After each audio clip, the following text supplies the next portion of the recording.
এখন দেশ সুস্থ সবল আৰু উন্নয়নমুখী কৰি তুলিবলৈ আমি সকলোৱে নিজ নিজ ভোটাধিকাৰ সাব্যস্ত কৰিবলৈ নিৰ্ধাৰিত ভোটকেন্দ্ৰসমূহত উপস্থিত হওঁ আৰু ভোটাধিকাৰ সাব্যস্ত কৰি গুচি আহোঁ। কিন্তু আমাৰ কিছুমান ভোটাৰৰ বা জনসাধাৰণৰ মনত এক কৌতূহল থাকি যায় যে যিবোৰ যন্ত্ৰৰ দ্বাৰা অৰ্থাৎ EVMৰ দ্বাৰা ইলেক্ট্ৰনিক ভোটিং মেচিনৰ দ্বাৰা আমি আমাৰ ভোট দিলোঁ, সেইবোৰ যন্ত্ৰৰ নাম কি কাম কৰে। আজি আমি এই যন্ত্ৰবোৰৰ বিষয়ে কিছু কথা আলোচনা কৰিম। আহক তেনেহ'লে আগবাঢ়োঁ আৰু ভোটাধিকাৰ সাব্যস্ত কৰাৰ আগতে জানো এই ভোটকেন্দ্ৰত থকা এই যন্ত্ৰপাতিসমূহৰ নাম কি আৰু এইবোৰে কি কাৰ্য কৰে।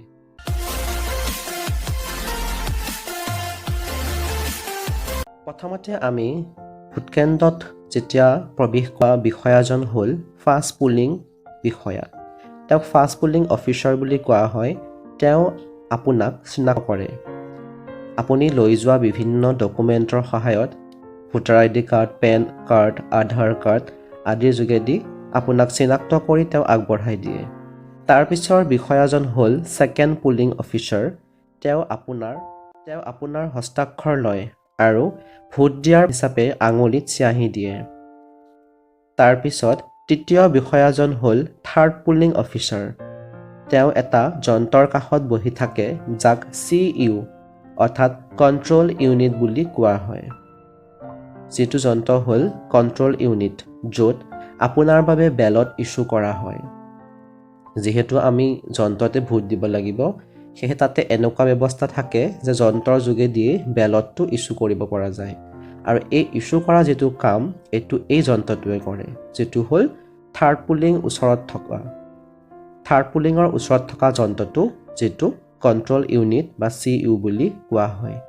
এই যন্ত্ৰটোৱে বহু কাৰ্য কৰে। এই যন্ত্ৰৰ যোগেদি বেলট ইছ্যু কৰা হয়, ৰিজাল্ট কাউণ্ট কৰা হয় ইত্যাদি বিভিন্ন ধৰণৰ কাৰ্য কৰিব পৰা যায়।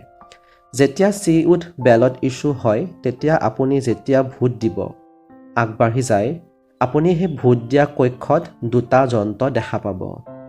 প্ৰথমটো হ'ল BU বেলট ইউনিট, দেখাত দীঘল, য'ত প্ৰাৰ্থীসকলৰ চিহ্ন আৰু নাম থাকে, য'ত আপুনি ছুইচ টিপি নিজৰ ভোট দিয়ে আৰু দীঘলীয়া এটা শব্দ হ'লে ভোট দিয়া সম্পূৰ্ণ হয় বুলি অনুধাৱন কৰা হয়। অৰ্থাৎ এই দীঘলীয়া যিটো যন্ত্ৰ হয় তাৰ নাম হ'ল বেলট ইউনিট আৰু তাক চৰ্টত BU বুলিও কোৱা হয়। BU যন্ত্ৰটোৰ কাষতে, অৰ্থাৎ যিটোত আপুনি ছুইচ টিপি ভোট দিছিলে, সেই যন্ত্ৰটোৰ কাষতে আৰু এটা ওখ বক্সৰ দৰে যন্ত্ৰ থাকে, দেখাত প্ৰিণ্টাৰ সদৃশ হয়, যাক VVPAT বুলি কোৱা হয়। VVPAT অৰ্থাৎ voter verifiable paper audit trail বুলি কোৱা হয়, য'ত আপুনি ভোট দিয়াৰ পিছত এখন শ্লিপ 7 ছেকেণ্ডৰ বাবে শ্ব' হয়, য'ত আপুনি চাব পাৰে যে আপোনাৰ ভোটটো ক'ত পৰিছে। এনেদৰে গোটেই পুলিং ষ্টেচনটো প্ৰিচাইডিং অফিচাৰে নিয়ন্ত্ৰণ কৰে। আদিৰ পৰা অন্তলৈ তেওঁৰ গুৰু দায়িত্ব থাকে। এইদৰে আপুনি যেতিয়া ভোটাধিকাৰ সাব্যস্ত কৰিব যায়, তাতে এনেকুৱা 3টা যন্ত্ৰ নিশ্চয় আপোনালোকে দেখা পায়। থাৰ্ড পুলিঙৰ ওচৰত যিটো যন্ত্ৰ থাকে সেইটোক কোৱা হয় CU কণ্ট্ৰল ইউনিট। আপুনি তাৰপিছত যেতিয়া ভোট দিবলৈ আগবাঢ়ি যায়, যিটো ভোটিং কম্পাৰ্টমেণ্ট হয়, তাত থকা যন্ত্ৰ দুটা, এটা হ'ল BU বেলট ইউনিট আৰু এটা হ'ল VVPAT। সেই বেলট ইউনিটৰ ছুইচ টিপি আপুনি আপোনাৰ ভোটাধিকাৰ সাব্যস্ত কৰে আৰু যেতিয়ালৈকে এটা দীঘল বিপ শব্দ শেষ নহয়, তেতিয়ালৈকে আপোনাৰ ভোট দিয়া শেষ নোহোৱা বুলি ধৰা হয়। এইদৰে আশা কৰোঁ আপোনালোকে নিশ্চয় এই যন্ত্ৰপাতিসমূহৰ বিষয়ে কিছু হ'লেও জানিলে। এই ব্যাখ্যাত যদি মোৰ কিবা ভুল হৈছে তেনেহ'লে ক্ষমা মাৰ্জনা বিচাৰিলোঁ। ধন্যবাদ।